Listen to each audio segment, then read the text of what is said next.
Čau, ja som Petrisko na pníku a práve sleduješ prvý alebo nultý diel z môjho mudrovania na pníku, respektíve pri pníku, a budem odtiaľto mudrovať o veciach, čo sa týka cvičenia, životného štýlu, nejakej mentality, regenerácie, výživy, čohokoľvek, čo s tým všetkým súvisí. Pretože veľakrát dostávam otázky od klientov, ľudí z komunity, od kamarátov, ale aj od neznámych ľudí na témy, ktoré sa tohto týkajú.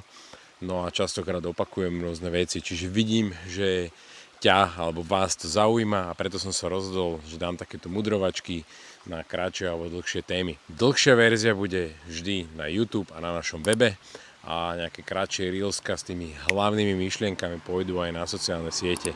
Takže vždy z toho Instagramu budeš vedieť smerovať k nám na stránku alebo na YouTube, kde budú tie myšlienky ucelené. Kto som ja?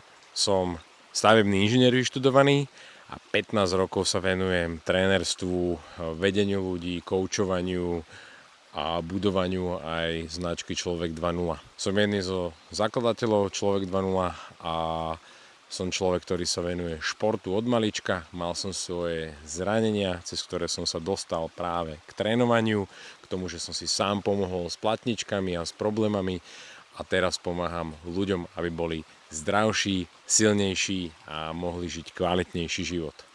15 rokov, ako som povedal, sa tomu venujem, no a myslím si, že už mám čo povedať a vypoveda o tom aj to, že sa ma ľudia pýtajú: Petrisko, aký je tvoj názor na toto? Petrisko, čo si myslíš o tomto? Tak v týchto videách ti porozprávam, čo si o tom myslím.